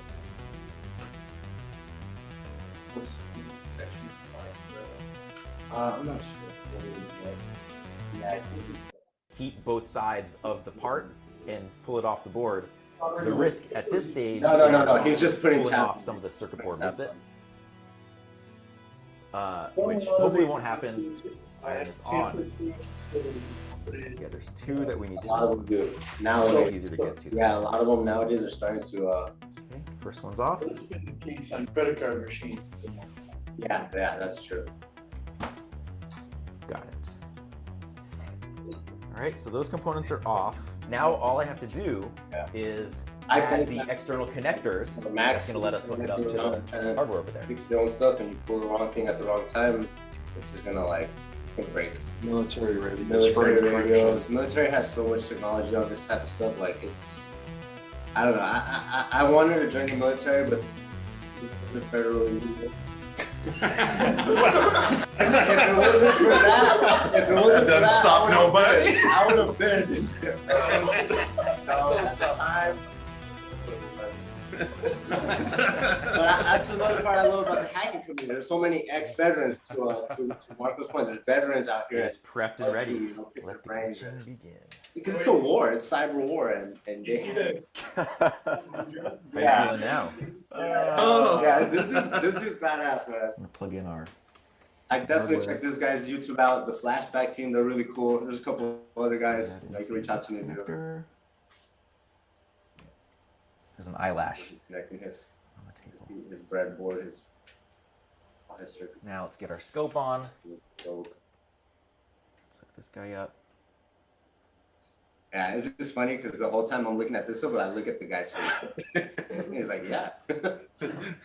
So when I start this, it's gonna start our full glitch attack, and it's gonna go step by step, trying the different glitch offsets. Through it, looking at analyzing the code, and then they just wait, man. Sometimes it takes. That's a possibility too. I mean, it I could think this- take longer. It could take 6 hours. Could take more. I Because was we're only testing one a second, and we're going through a pretty wide range of about 10,000 attempts Point. There's so much. but it might need to nowadays, go there's through people, another especially loop devices like this. before it hits it. So we don't really know. Hopefully, we don't have to stay What was that overnight. good old saying? If somebody has enough time, But we're just gonna let it run until it happens. So what was happening is I was sitting here for hours at a time, just looking, making sure the lights were blinking. It's so funny during this. Vegan. You see the J-Link blinking. excitement just wear out. It's actually So what's interesting. There's sort of these like Password crack? Yeah. Right spikes now he's that just trying we were to. seeing before. I think he's trying to analyze like. It's like 1 kilohertz. Yeah. He's trying to do the like kind of not. So these spikes, I'm guessing, all the- are going to be from the lights. So if that's the case, we might want to change some of the lighting. Oh, you think the light and the frequency Might of the be lights- causing some issue. I mean, it still might work, but I'm curious because this doesn't match what I saw. So if you turn on the lights, I think the spikes. That little gray area. So that's So gotta there be. Something that wasn't Something that here wasn't- yeah. when I was doing the testing before. Let's kill the lights. Let's see what happens. Okay. None of this should matter because it was all plugged in before, but to be safe. Still there. No, let me turn off the robot lights. Yeah, you see that there is nothing. Okay, hold that there. I'm gonna power everything back on. Flip, kids. But yeah, this is basically, That's another. hardware hacking 101, the introductory and There's literally nothing comprehensive to do. guide. Right there, you see them still waiting. There's a part where you see. There you go. There's a part where you see him like kind of side eye him. And he's kind of like, dude, this guy just His head's scammed- low. Like, this guy just scammed me or what? Yeah, it's gonna be interesting to see the future of This is torture. hacking.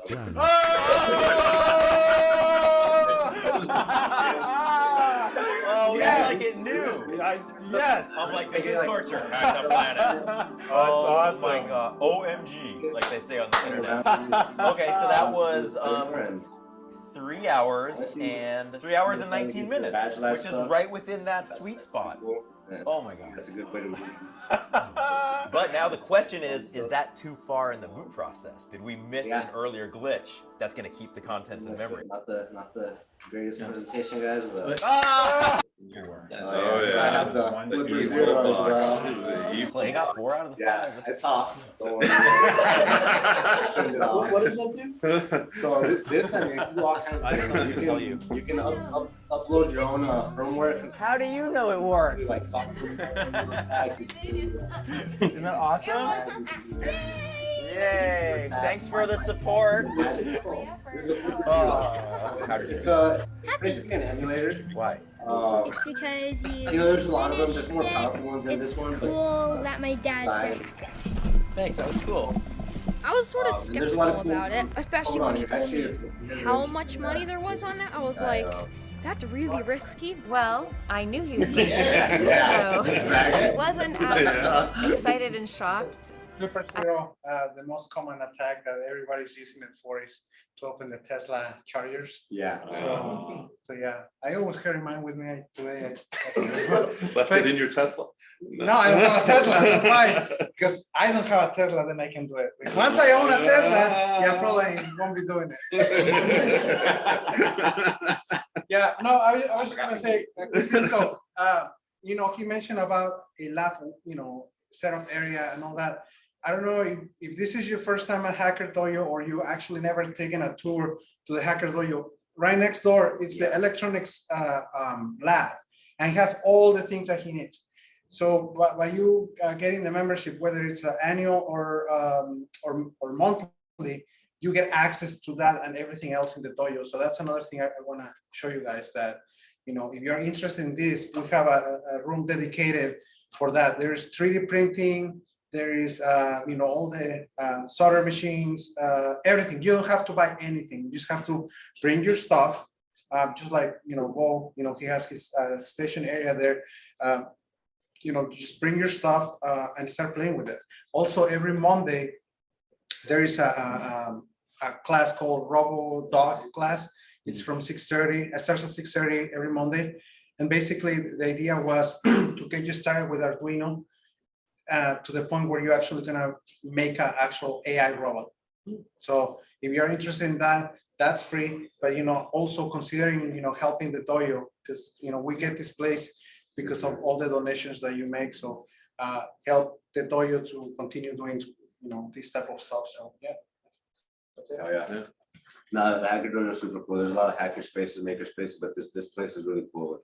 Especially a good leader. Yeah, so you had a question. Oh, yeah, go ahead. Yeah, sorry, I had a burning question. Yeah. And so, can you help me really understand like what happens if you brick a device? Brick it?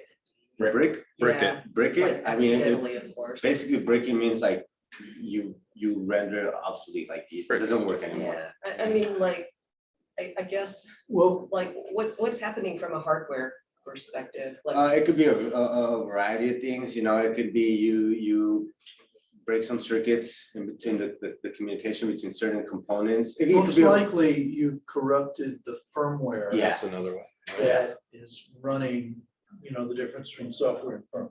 Yeah, like for example, at our company, we sometimes break users or Happens, stolen devices and stuff like that. And so, yeah, you can through the cloud also, you know, send. it happens all the time to credit card machines.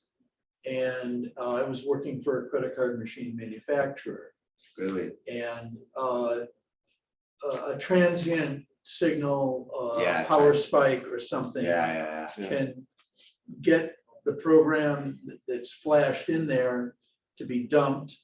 There are the security protocols that it thinks it's being tampered, Yeah.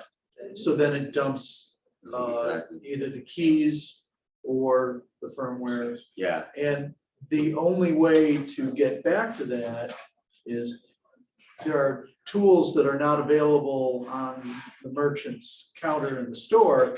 It has to come back to some sort of manufacturing facility where you can plug in. Typically, it was a serial connection and be able, through a command line interface, reload as if it was at the manufacturing And plant. it just go into the memory.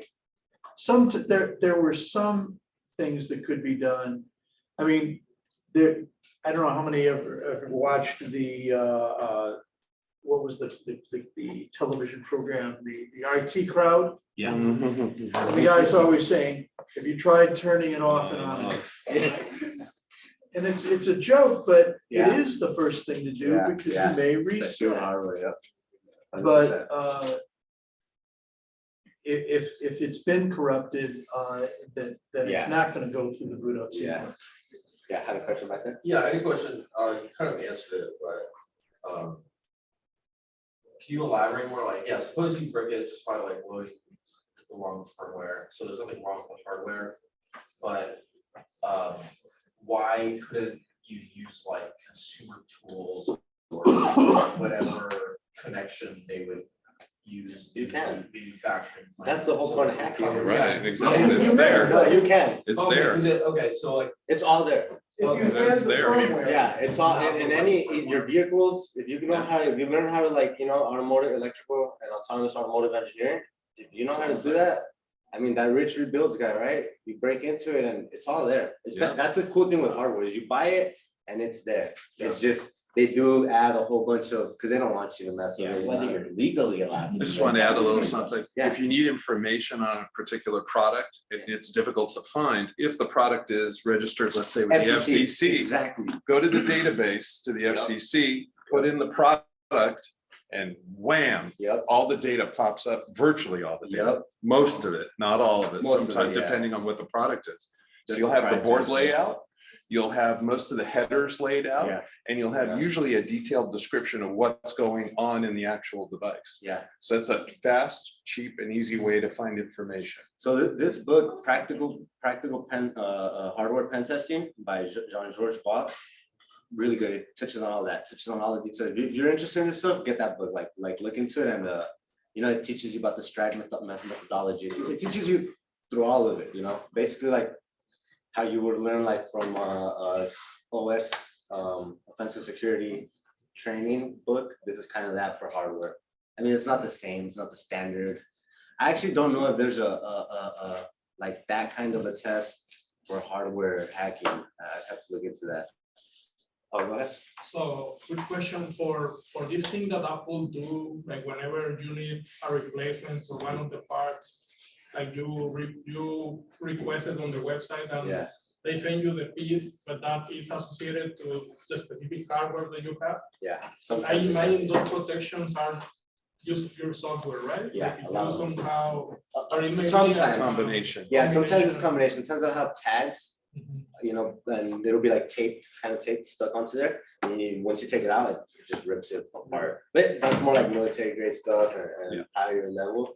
For them, yeah, it's mostly for them. But then the other thing that happens sometimes, for instance, a lot of laptop manufacturers will put like a little chip inside the battery. And if you replace the battery with a non-standard Yeah, battery, it breaks your device because it uses that checksum every time it boots. So there's like little hardware things that manufacturers are sticking into the components. hardware of the implants. Hardware Yeah. implants. And they're required so that you only buy the vendor's version. Yeah. Also on exactly. printer Yeah. refill cartridges, Oh, yeah, notorious for that. too. Yeah, I remember that. This guy's cool too. He's kind of crazy, just call him Coco. But he's I am a nerd. he like And watches what do these through three how to- things have how in to run common? Marauder They're all on a missing Wi-Fi key network. features that would make He's them zeros, awesome, like a full spectrum analyzer or Wi-Fi or all social kinds of skills. things you can mess But in this around with. video, You because kinda fuck me. walk through But the how Flipper to Zero is still very much the read Wild this, West. There's a lot of room for the go community to Wi-Fi hacking, links included there that you're going to need in order to Yeah, follow along. there's a lot of cool When you're ready stuff to out install the there. Marauder I think firmware that on your really- Wi-Fi dev board, you're going to come to the Marauder GitHub page in the description, and then you'll have a choice whether or not you want to follow the blue pill or the red pill It's as a installation. community. For the so love if of you God, want to go please clean this pick up, like, the blue pill, as that's what we're going to be covering in this video, more than and anything you in really school don't that I've want been to go red pill unless you're going to do some crazy shit. The blue pill installation method involves using the Marauder To think about, it's called practical IoT hacking. Yeah, that's a good one. Yeah. Which one is that one by? Actually, that. That's, I can't pronounce their name. Yeah, yeah, actually, we know the author of that. He was a Oh, really? he was a- Yeah. Which author? There's several. Yeah, there's there's several. several. Yeah. Paulino. He Good. lives in Mexico. Really? He's one of IoT hackers, That's and awesome. he's runs also the OWASP Latam, it's part of the OWASP Latam, but also he has another conference he lives in Cancun. So you ever thinking of going to Cancun? I think he Great has. excuse. Yeah, it's great excuse. So I told him, what kind of help do you need? I will make myself available. So You can write off the trip. exactly. So yeah, exactly. Yeah, it's funny touching on Mexico. I don't know if you guys are, but there was a time when Tijuana was the most advanced drone research facilities, Yeah. and it's pretty interesting stuff. Yeah, and talking about IoT, I'm gonna find the link, but and try to put it in the middle page. But the IoT village at DEF CON are asking for volunteers. So if you want to run the village with them, they'll give you a free pass for DEF CON. Not, they don't pay for everything, but at least just, but they will get you. Here's the thing about, working at villages or getting involved with villages. That's when you network with people, especially for a village that you are interested. Like he's into hardware. Well, what about best place to network people? Because all the people who are interested in hardware are gonna go there. Okay, and then you get to meet, people like this. I volunteered the biohacking village a couple of years Okay. ago before the pandemic. Oh, nice. Okay. That's awesome. Yeah. So here you go. Yeah. So I'm a Goon village, so I get to network with everybody. So yeah. Yeah. So that's good. That's good. You guys can give me up on LinkedIn, or there's my email if you guys want to chat. I'd give you guys my phone, but you guys are hackers. I was hesitant on my email. Don't do it. You guys are the cool guys. Yeah, you already captured it. It's going to YouTube anyway. So There's actually the badge. So then you two would have been battle with that. Yeah. Yeah, I don't know if you guys want to like check out these little things. There's like a bunch of little pieces that there's like an introductory kit on just Arduino stuff. I'm actually gonna be like getting more into some C stuff and some assembly language stuff, even if I don't really wanna. Oh. It'll be good to, So I would say this, if you're actually interested in doing the hardware stuff, getting the data sheet. So you open up the thing and you look to see what's actually on the chip. You look at that part number on the top. You can go find the part in a supplier, and they'll give you the data sheet. So then you read that sucker. And the Arduino is a great example of it. It has a little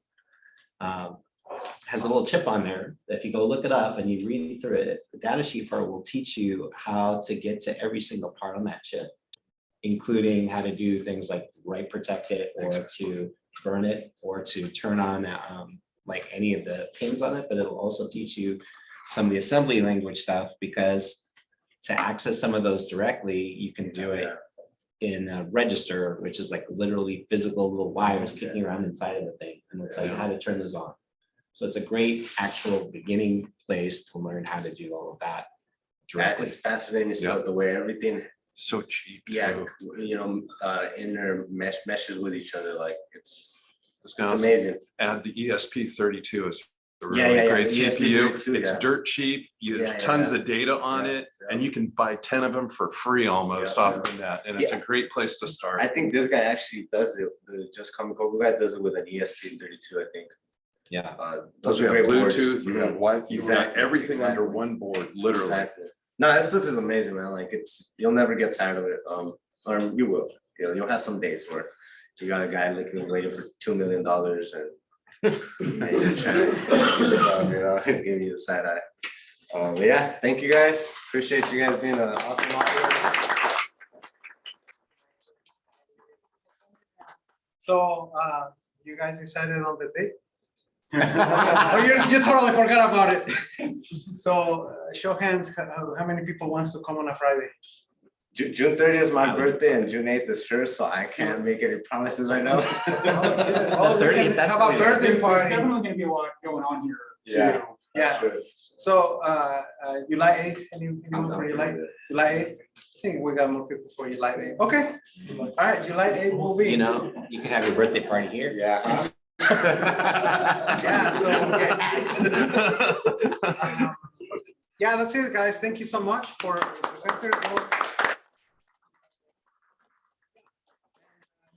we'll announce it, so follow the meetup page, meetup.com/Pacific Hackers. That's where you get to see our next thing. Also on Wednesday, we're gonna have a joint meetup with OWASP. They're gonna have pizza and refreshing and beers and all that. So just come here up from 5 to 8. We'll see you guys, and that's it, guys. Thank you. Thank Have you. a nice weekend and enjoy. You should mention the OWASP meetup for the Flipper Zero. We have it? Okay. Okay, I haven't seen it. It's like 3 or 4 meetings out. If you- Oh, okay. 3 4 meetings. Okay. Also, if you're interested in the network upgrade, like if you want to become an intern or do this project with us, stay after this, we're gonna talk about it. So, whether you're an advisor or intern, so thank you.